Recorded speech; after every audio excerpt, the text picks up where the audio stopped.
School বিয়া মুখার্জি বৃন্দাবন বর্মন সাহেব আছেন, আমাদের এটিও সাহেব, এখানে এক্সটেনশন অফিসার। আমরা সবাই এসসি স্টুডেন্ট ক্রেডিট কার্ডের বলতে এসেছি। পিছনে নিরুপম বাবু আছেন, আইডিসি বাবু। আপনারা সবাই বোধহয় একটু মানে সবার সঙ্গে প্রায় পরিচয় হবে, কিন্তু আজকে বেশি সময় নষ্ট করছি না। স্টুডেন্ট ক্রেডিট কার্ডের জন্য আজকের এই আমাদের সেমিনার। তো ম্যাডামকে অনুরোধ করবো, ম্যাডাম ভালো মতো বলে দিতে পারেন। স্টুডেন্ট ক্রেডিট কার্ড এটা ওয়েস্ট বেঙ্গল গভর্নমেন্টের একটা নতুন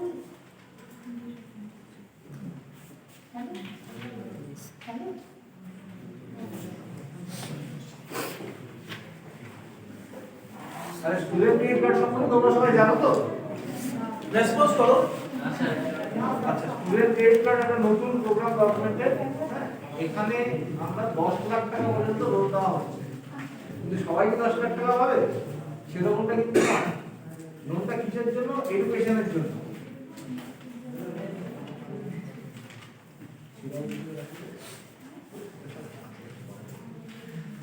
আচ্ছা, ওইদিকে একটুখানি মাস্ক খুলে বলে ভালো হয়।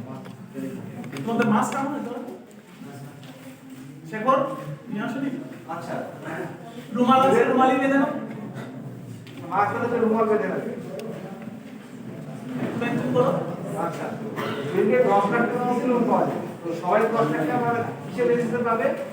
যেখানে পড়ছে স্টুডেন্টরা সেখানকার কোর্স স্ট্রাকচারের উপর ডিপেন্ড করে কত টাকা পাবে। কারণ যদি 30,000 টাকা কোর্স ফি হয়, সে সঙ্গে সঙ্গে কিন্তু 3 লাখ টাকা অ্যাপ্লাই করতে পারে না। সে 30,000 টাকাই অ্যাপ্লাই করবে। গভর্নমেন্ট তার যে যেটা রয়েছে লোনের জন্য তো কিছু ইন্টারেস্ট থাকে, 8% মতো ইন্টারেস্ট থাকে, 8%, 8.15%। এই যে ইন্টারেস্টটা থাকবে, এর মধ্যে খালি স্টুডেন্টকে 4% দিতে হবে। 4.15% কিন্তু গভর্নমেন্ট বিয়ার করবে। ঠিক আছে? এর জন্য কি কি করতে হবে, কি ডকুমেন্টস রয়েছে যেটা আমরা এখানে দেখতে পাচ্ছি, সেই ডকুমেন্টসগুলো দিয়ে স্টুডেন্টের পোর্টালে যে এসসিসি পোর্টাল রয়েছে, স্টুডেন্ট ক্রেডিট কার্ডের যে পোর্টাল রয়েছে সেখানে অ্যাপ্লাই করতে হবে। এবার কিসের জন্য আমরা অ্যাপ্লাই করতে পারি? যেহেতু এরা একটা জেনারেল সেকশনও রয়েছে যাদের কোর্স ফি খুব একটা বেশি নয়, তো তারাও অ্যাপ্লাই করতে পারে। যেটুকু কোর্স ফি আছে সেটা নিয়ে, ধরুন 25,000 টাকা বা 34,000 টাকা যাদের কোর্স ফি আছে সেটার জন্য অ্যাপ্লাই করতে পারে। এছাড়াও স্টুডেন্ট অ্যাপ্লাই করতে পারে যদি কোথাও কোচিং নিচ্ছে, কোনো কোচিং, প্রাইভেট কোচিং সেন্টারে কোনো অন্য কোনো কিছু মাস কমিউনিকেশন করতে চাইছে বা কিছু করতে চাইছে, কেউ রাইসে গিয়ে পড়তে চাইছে, তো এরকম টাইপের কিছু কোচিং নেওয়ার জন্য যদি কেউ অ্যাপ্লাই করতে চায় সেটাও করতে পারে। বা এর সাথে সাথে কোনো বই লাগবে বা কোনো কম্পিউটার বা কিছু লাগবে, সেটার জন্য অ্যাপ্লাই করা যেতে পারে। কিন্তু সেটা ইনস্টিটিউশন, হেড অফ ইনস্টিটিউশন থেকে লিখিয়ে নিতে হবে যে তোমরা যে কোর্সটা করছো সেটার জন্য এই বইগুলো বা এই ল্যাপটপটা বা এই কম্পিউটারটা দরকার। সেটা যদি লেখানো থাকে তবে কিন্তু অ্যাপ্লাই করা যেতে পারে। আর এরপরে পরবর্তী ম্যাডামকে বলবো একটু ভালো মতন বলতে, এবং তারপরে আমরা তোমাদের কিছু কোশ্চেন যদি থাকে সেটা শুনবো। আচ্ছা, student credit card joint video sir বললেন অনেকটাই। প্রত্যেকেই অ্যাপ্লাই করতে পারবে তোমরা, মানে যাদের প্রয়োজন টাকা, কিন্তু যার যেটা প্রয়োজন তার বেশি কিন্তু, মানে হাইয়েস্ট 10 লাখ টাকা পর্যন্ত, কিন্তু তার বেশি কেউ অ্যাপ্লাই করতে পারবে না। যদি ধরো কেউ মনে করছো যে কলেজ ফিজটাই অনেকের কাছে দেওয়ার সামর্থ্য নেই, 4,000 টাকা বা 5,000 টাকায় তার কলেজ ফিজ দিতে পারছে না, সেও কিন্তু অ্যাপ্লাই করতে পারবে। এরকম কোনো লোয়ার লিমিট নেই এটার। অ্যাপ্লাই করার জন্য যে ডকুমেন্টসগুলো আছে সেইগুলো দিয়ে তো তোমরা অ্যাপ্লাই করবে। স্টুডেন্ট ক্রেডিট কার্ড পোর্টালে গিয়ে তোমাদের অ্যাপ্লাই করতে হবে। অ্যাপ্লাই করার পর লোনটা মানে তোমাদের যে অ্যাপ্লিকেশন সেটা যে ইনস্টিটিউটে পড়ছো, অর্থাৎ তোমরা এখন যেমন জিডি কলেজে পড়ছো, তাহলে তোমরা জিডি কলেজের মাধ্যমে অ্যাপ্লাই করতে হবে।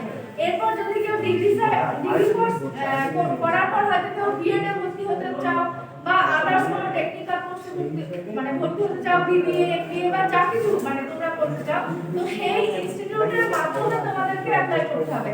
অর্থাৎ এখন যদি কেউ তোমরা ফার্স্ট ইয়ারের স্টুডেন্ট আছো, হয়তো সেকেন্ড ইয়ার বা থার্ড ইয়ারের কোর্স ফি তোমরা দিতে পারছো না, তাহলে তোমরা থ্রু জিডি কলেজের মাধ্যমে অ্যাপ্লাই করবে। তোমরা অ্যাপ্লাই করার পর অ্যাপ্লিকেশনটা আসবে হচ্ছে তোমাদের হেড অফ দ্য ইনস্টিটিউশন, অর্থাৎ জিডি কলেজের যিনি প্রিন্সিপাল আছেন বা হেড আছেন তার লগিনে।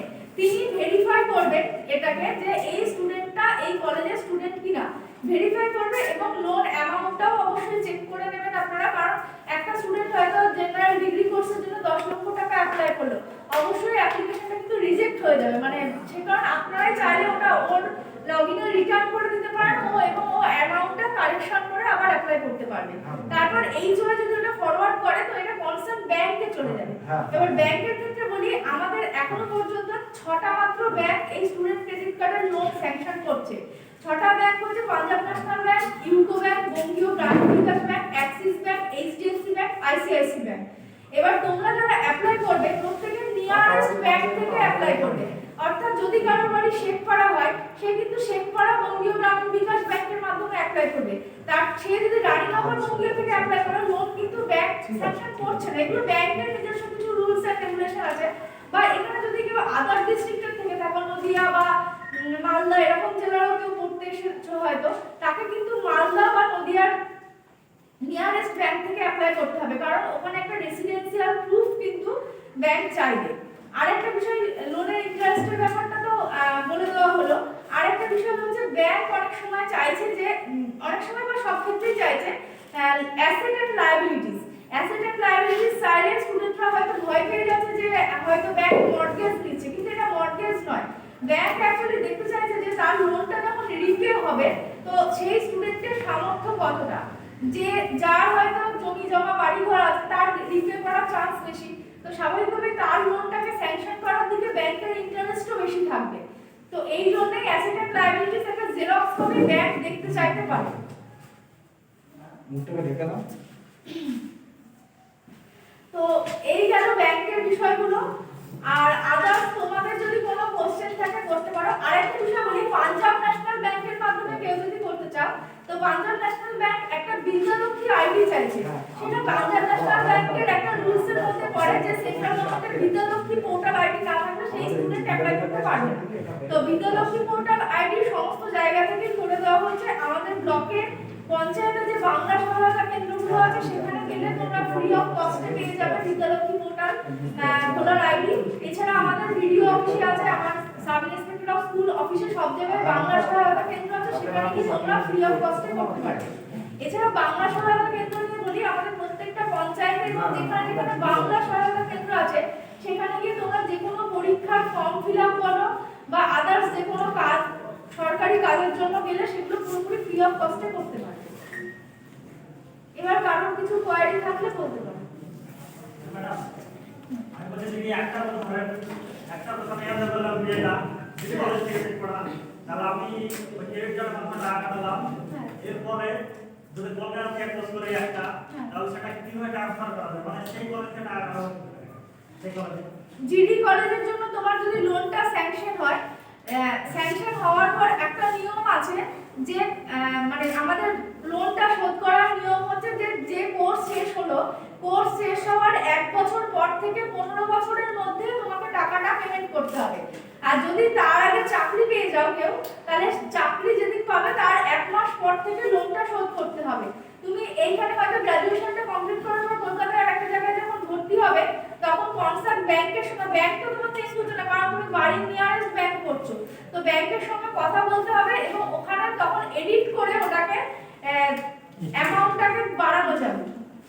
ব্যাংক যদি মনে করে তোমাকে দেবে তো সেক্ষেত্রে এডিট করে ওই অ্যামাউন্টটাকে চেঞ্জ করা যাবে। কোর্স ডিটেইলস চেঞ্জ করে। হ্যাঁ, আর কারো কিছু জিজ্ঞাসা? বলছিলাম যে আমি এই কলেজ থেকে অ্যাপ্লাই করলাম, তো এখানে রিসিপ্টটা আমি দিলাম যে এই কলেজে আমি পড়ছি। ধরুন আমি রাইস এডুকেশন, ওখান থেকে আমি ডাব্লিউসিএস বা ইউপিএসসি কোনো একটা কোচিং দিচ্ছি, তো ওদের কোর্স ফি 80,000 60,000 এরকম একটা হাই অ্যামাউন্ট। তো তাহলে সেই ক্ষেত্রে তো আমার বাড়ি থেকে সমস্যা, সেই কারণে আমি ভর্তি হতে পারছি না। তাহলে কি আমাকে লোন নেওয়ার জন্য কি আবার লোনের জন্য অ্যাপ্লাই করতে হবে? না, সেটা কি বলছি। তোমাকে যেটা করতে হবে, তোমার রাইসের মাধ্যমে অ্যাপ্লাই করতে হবে। রাইসে যে অ্যাডমিশন নেবে সেই অ্যাডমিশনটা ওখানে যে রসিদটা আছে সেটা নিয়ে দিয়ে ওটার যে কোর্স আছে, রাইসে গেলে পরে একটা ব্রোশার দেয়, সেই ব্রোশারের মধ্যে কোর্স ফি এবং ব্রেকআপ সেগুলো আছে, সেটাকে দিয়ে ব্যাংকের সঙ্গে অ্যাপ্লাই করতে হবে। তখন তুমি জিডি কলেজের স্টুডেন্ট বলে অ্যাপ্লাই করছো না, তুমি তখন রাইসে পড়তে গেছো বলে তুমি অ্যাপ্লাই করছো, ঠিক আছে? কিন্তু জিডি কলেজের সঙ্গে এটা সম্পর্ক নেই, তুমি আলাদাভাবে এখানটা এসে অ্যাপ্লাই করবে, সেটা রাইসের ব্রোশার থেকে সেভাবে ওরা স্যাংশন করে দেবে। কিন্তু এক্ষেত্রে একটা প্রবলেম যেটা হবে, লাস্ট এক্সামিনেশন পাসের সার্টিফিকেট লাগবে। অর্থাৎ ধরো তুমি রাইসে অ্যাপ্লাই করছো ডব্লিউবিসিএস কোর্সের জন্য, কিন্তু এখানে তুমি করছো আন্ডার গ্রাজুয়েট কোর্সে, তাহলে কিন্তু সেক্ষেত্রে ব্যাংকে স্যাংশন হবে না। যদি তুমি আফটার গ্রাজুয়েশন থার্ড ইয়ারের মার্কশিট মানে লাস্ট এক্সামে থার্ড ইয়ারে মার্কশিট শো করিয়ে রাইসে অ্যাডমিশন নাও, তাহলে রাইসের কোর্স ফিটা কিন্তু তুমি ডব্লিউবিসিএস এর জন্য নিচ্ছ যেটা সেটা পাবে। আদারওয়াইজ কিন্তু তুমি 10+2 লেভেলের যে সমস্ত কোর্সগুলো আছে রাইসের সেই কোর্সের জন্য টাকা পাবে। আর কারো কোনো সমস্যা কিছু জিজ্ঞাসা আছে কারো? স্যার আমি এখানে গ্রাজুয়েশন কমপ্লিট করলাম, কমপ্লিট করার পরে মানে আউট অফ স্টেট বা আউট অফ কান্ট্রিতে যদি আমি যাই পড়াশোনার জন্য পরবর্তীতে, তো সেক্ষেত্রে কি আমি লোনটা করতে পারবো? আউট অফ কান্ট্রিটা এখনো হয়তো চালু হয়নি, কিন্তু আউট অফ স্টেট আছে। প্রত্যেকটা মানে ইনস্টিটিউট গুলো আমাদের স্টুডেন্ট ক্রেডিট কার্ড পোর্টালে আছে। স্টুডেন্ট ক্রেডিট কার্ড পোর্টালের মধ্যে যে সমস্ত ইনস্টিটিউট গুলো অলরেডি আছে, শুধুমাত্র সেই সমস্ত মানে ইনস্টিটিউটের মাধ্যমে অ্যাপ্লাই করা যাবে। সেটা মানে ব্যাঙ্গালোর হতে পারে, হায়দ্রাবাদ হতে পারে, দিল্লি হতে পারে, মুম্বাই হতে পারে, মানে আমাদের স্টেটের মধ্যেই মোটামুটি এখনো পর্যন্ত চলছে। তো সেই ইনস্টিটিউট যদি পোর্টালের মধ্যে থাকে অর্থাৎ অলরেডি অ্যাফিলিয়েটেড হয়, মোটামুটি সবগুলো অ্যাফিলিয়েটেড ইনস্টিটিউশনই পোর্টালে আছে, তাহলে করা যাবে। অলরেডি করছে, প্রচুর আমাদের এরকম অ্যাপ্লিকেশন জমা পড়েছে যারা বেঙ্গালুরুতে জিএনএম নার্সিং কোর্স করছে, তো এরকম প্রচুর আছে। এছাড়া বিটেক আছে, আইআইটি আছে, এরকম প্রচুর স্টুডেন্টরা অ্যাপ্লাই করছে যারা বাইরে থাকে কিন্তু বাড়ি রানি নয়। Thank you. হ্যাঁ, বিএড স্টুডেন্টদের জন্য বলা হবে। বিএড স্টুডেন্ট যারা এখন আছে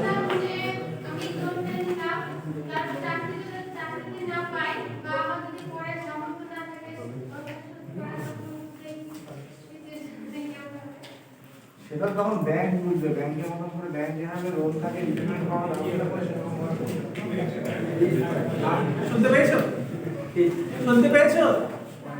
ব্যাংকের ওটা ব্যাংক করবে, তোমার সাথে ব্যাংক করে দেবে, ঠিক আছে? বিএড করে রয়েছে, যারা বিএড স্টুডেন্ট যারা রয়েছে তারাও কিন্তু এখন যদি তাদের কোর্সটা একটু বেশি, তারা অ্যাপ্লাই করতে পারে। সাইলেন্ট বলতে দাও, তোমরা করবে। যারা বিএড কলেজে রয়েছে তারাও অ্যাপ্লাই করতে পারে, কিন্তু একটা জিনিস রয়েছে যারা অলরেডি কোর্স সেই পার্টটা পেমেন্ট হয়ে গেছে সেই পার্টটা কিন্তু পাওয়া যাবে না। যেটা বাকি আছে পরে সেইটুকু পার্টের জন্য অ্যাপ্লাই করা যাবে। সেইটুকু পার্টের জন্য কেউ অ্যাপ্লাই করতে চাইলে অবশ্যই অ্যাপ্লাই করতে পারে। বুঝা গেল?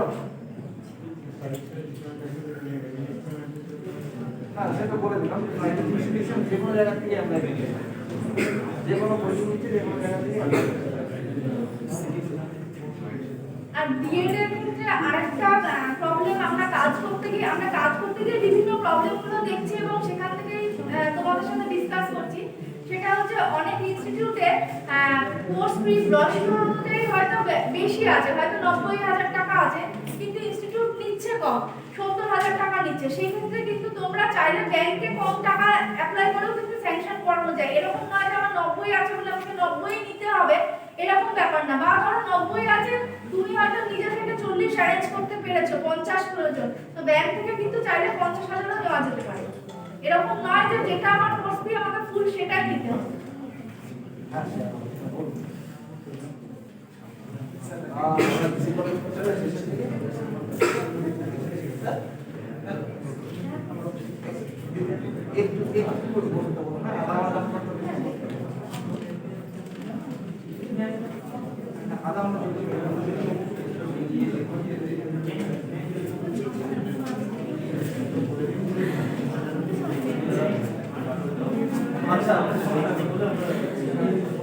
তোমরা যারা অ্যাপ্লাই করতে চাইছো একটু তাড়াতাড়ি অ্যাপ্লাই করে দেবে। হ্যাঁ, আমাদের 1 তারিখে স্টুডেন্ট দিবস আছে, তার মধ্যে আমরা ডিসবার্স করার চেষ্টা করব কিছু। তোমরা যেটা অ্যাপ্লাই করতে চাইছো খুব তাড়াতাড়ি করে অ্যাপ্লাই করে দেবে। এখানে হেড অফ ইনস্টিটিউশন থেকে এটা ফরওয়ার্ড করে দেওয়া হবে, এবং তারপরে ফলোআপ যেটা করে সেটা বলবো। কিন্তু নিয়মগুলো বেশি খেলা রয়েছে এখানে, সেই নিয়মগুলো মেনেই করতে হবে। ঠিক আছে, ভালো। বলছি আমি যে আমারটা বলবো সেটা ওইটা বলছি যত টাকা লোন আমার স্যাংশন হবে সেটার উপর ইন্টারেস্ট হবে না, যত টাকা আমার লোন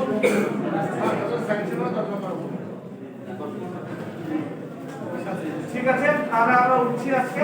আবার যদি কোনো অসুবিধা হয়, কিছু জানতে হয়, তোমরা তোমাদের টিচাররা তোমাদের সবসময় সংস্পর্শে আছে, তাদেরকে জিজ্ঞেস করবে, তারা আমাদেরকে বলতে পারে, বা তোমরা ডিরেক্টলি কথা বলতে পারো। স্যার ঠিক আছে। হ্যাঁ স্যার।